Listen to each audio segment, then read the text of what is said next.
Halo Virgo, selamat datang dan terima kasih sudah mampir. Semoga kamu dalam keadaan sehat. Ini adalah reading timeless, jadi kapanpun kamu nonton, ini adalah waktu terbaik kamu untuk dapat pesan ini ya. Terus yang pertama terpikir sama aku, kalau kamu Virgo rising mungkin ada pesan spesifik buat kamu di reading ini. Nggak biasanya aku dapat vibe tentang Virgo rising atau ascendant ya. Oke, kita mulai dari yang pertama, past influence yang masih berasa sekarang ada blossoming abundance, kayak bisa jadi hal-hal menyenangkan baru saja terjadi atau ada upgrade atau ada hal tidak terduga tapi menyenangkan, dan itu bikin apa ya, upgrade di finansial kamu, upgrade di bisnis kamu, atau bikin kamu happy in general gitu. Lalu di waktu sekarang ada caring connection, ada orang-orang support system, orang-orang yang care sama kamu, sayang sama kamu, bisa juga spesifik hubungan romantis. Terus di waktu yang akan datang entah kenapa kayak aku mendapatkan vibe kayak ada sesuatu yang bikin kamu merasa terjebak gitu. Entah ada hubungan tertentu yang bikin kamu merasa terjebak atau situasi, misalnya terjebak dalam pekerjaan, terjebak dalam konflik yang kamu bukan buat, atau problem yang kamu nggak tahu masalahnya apa gitu. Kamu merasa terjebak dalam situasi itu. Lalu sebuah reminder aja untuk kamu mindful dalam reaksi kamu ya.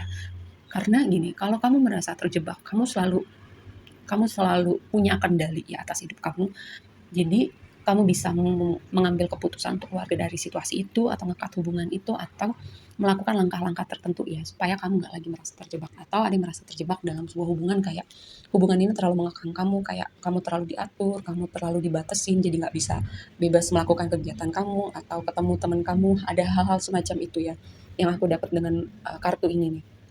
Lalu Astro Oracle-nya adalah Ascendant, kata kuncinya invitation gitu. Ascendant itu first impression, apa yang kita tunjukkan kepada dunia dan apa yang orang orang pertama lihat dari kita gitu. Aku selalu bilang Ascendant itu ada sesuatu hal tentang kalau misalnya kita baru ketemu orang gitu dan kita nggak nunjukin semua part dalam diri kita, itu wajar. Tapi kayak kalau udah seiring berjalannya waktu dan kita masih nggak nunjukin itu, padahal hubungannya udah lama, pertemanan, terus pekerjaan, hubungan romantis, ini sebuah reminder gitu kenapa kamu nggak jadi diri kamu gitu. Bisa jadi juga kamu merasa terjebaknya karena itu tadi, ada part dalam diri kamu yang kamu nggak tunjukin gitu. Jadi kamu kayak merasa terjebak ya, merasa nggak punya ruang gerak, merasa nggak bisa mengekspresikan diri kamu yang seutuhnya gitu. Dan kalau kalau kamu merasa khawatir gitu, sikap orang akan berbeda setelah kamu nunjukin semua part diri kamu gitu, hal-hal yang tadinya kamu nggak tunjukin. Berarti itu sebuah reminder buat kamu kalau memang orang-orang ini sayang, care, dan misalnya berteman sama kamu udah lama terus dia berubah sikap setelah kamu nunjukin satu part yang tadinya kamu nggak nunjukin, berarti memang orang ini bukan tempatnya di hidup kamu, berarti mereka nggak tulus sama kamu gitu. Kalau memang mereka tulus dan beneran sayang, care sama kamu, harusnya itu nggak jadi problem buat mereka gitu ya. Kecuali kamu melakukan suatu tindak kriminal terus mereka merasa perlu memberitahu kamu atau menjauh dari kamu, itu beda ceritanya. Tapi kalau misalnya kamu nunjukin misalnya kepribadian kamu atau pemikiran kamu, misalnya contoh paling simple, kamu berpindah keyakinan gitu terus ada yang berbeda dari orang-orang di sekitar kamu ya. Walaupun kadang hubungan keluarga itu agak kompleks ya, tapi seharusnya setiap orang itu punya kebebasan gitu, selama intensinya tidak menyakiti orang atau kriminal ya. Lalu tema kamu adalah Wheel of Fortune. Ini gini, Wheel of Fortune dikonfirmasi sama house. Ini sesuatu yang tidak terduga berhubungan dengan rumah, berhubungan dengan keluarga, ada keadaan yang berbalik gitu. Tapi ini juga Wheel of Fortune bisa membawa keberuntungan gitu ya, karena roda berputar. Jadi kalau misalnya kondisi kamu sulit selama ini, jadi kamu bisa expect ada keadaan yang berprogres lebih baik lagi untuk kamu dan keluarga kamu ya. Atau bisa jadi juga yang tadi aku bilang, ketika kamu misalnya melakukan sesuatu hal yang berbeda gitu, dan ini sesuatu hal yang baru, orang-orang di sekitar kamu tuh kayak baru tahu tentang part ini dalam diri kamu, dan itu menimbulkan sesuatu kekagetan ya, karena Wheel of Fortune itu kadang bisa menimbulkan kekagetan walaupun seringannya itu efeknya positif ya, tapi ada juga kaget-kaget yang di luar dugaan dan itu nggak selalu bisa diterima dengan baik gitu. Dan aku mendapatkan vibe seperti itu dengan house, dengan keluarga, dengan orang-orang terdekat kamu gitu ya. Lalu yang jadi blessing kamu adalah gini, dengan Four of Pentacles gitu ya. Kayak aku melihat kayak kamu mendapatkan hasil dari investasi kamu gitu. Investasi itu nggak harus berbicara dengan uang. Investasi leher ke atas, misalnya kamu belajar gitu. Bisa jadi juga kamu mungkin invest uang kamu di tempat lain, misalnya kamu beli saham atau kamu beli emas, kamu beli properti, apapun itu ya. Kayak ada hasil yang kamu tuai dengan investasi kamu. Lalu yang berikutnya, investasi kamu dengan waktu, dengan pendidikan, dan itu misalnya ya kayak bisa membawa kamu upgrade pekerjaan, upgrade pendidikan kamu lebih jauh lagi.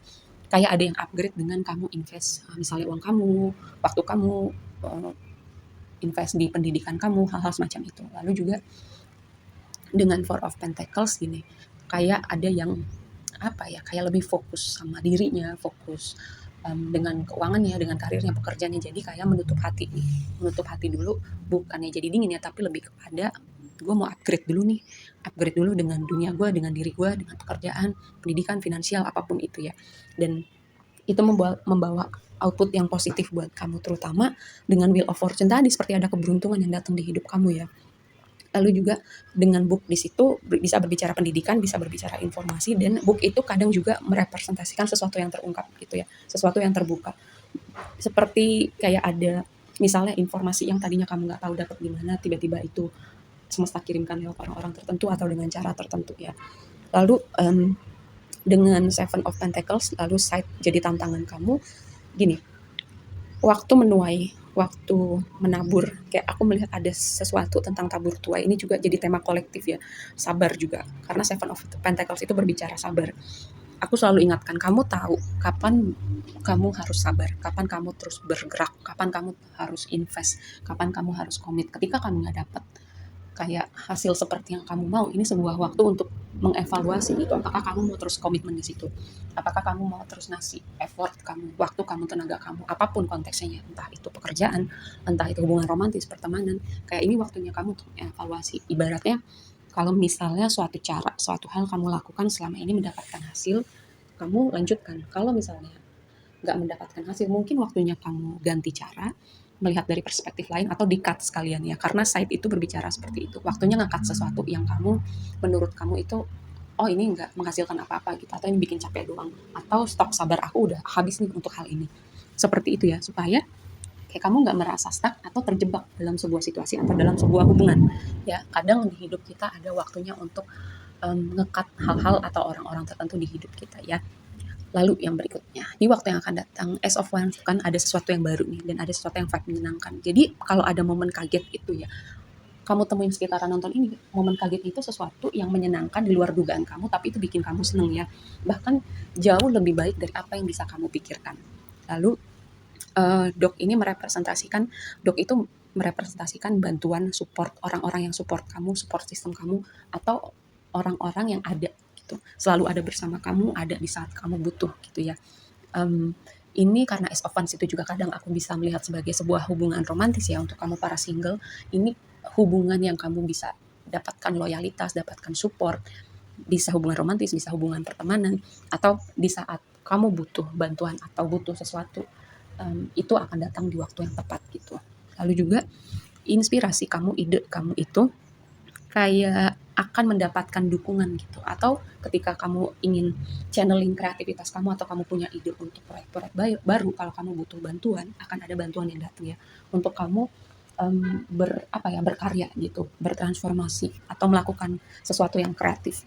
Dan advice-nya adalah nih ya, orang-orang bantuan itu sebenarnya ada gitu, cuman kecenderungan kamu ya, kebanyakan dari kamu, walaupun nggak semua, kamu itu kayak apa ya, semacam sulit untuk minta tolong, kayak nggak enak, takut ngerepotin, karena Three of Pentacles itu sebenarnya kartu kolaborasi dan kerjasama. Birds itu adalah kartu komunikasi ya. Jadi ini sebuah reminder aja buat kamu untuk belajar mengkomunikasikan ketika kamu butuh bantuan, kamu butuh support, karena nggak semua orang bisa baca pikiran, nggak semua orang cukup peka gitu untuk mengerti ya. Sebenarnya mereka bisa bantu gitu ya. Em, dan mau gitu dengan senang hati. Cuman kamu perlu perlu belajar mengkomunikasikan gitu. Atau kalaupun bukan bantuan, misalnya ada yang mengganjal sama kamu, terutama berhubungan dengan pekerjaan, ini sebuah reminder untuk kamu belajar ya. Oke, segitu aja dulu readingnya. Semoga bermanfaat dan sampai ketemu di reading berikutnya ya. Bye.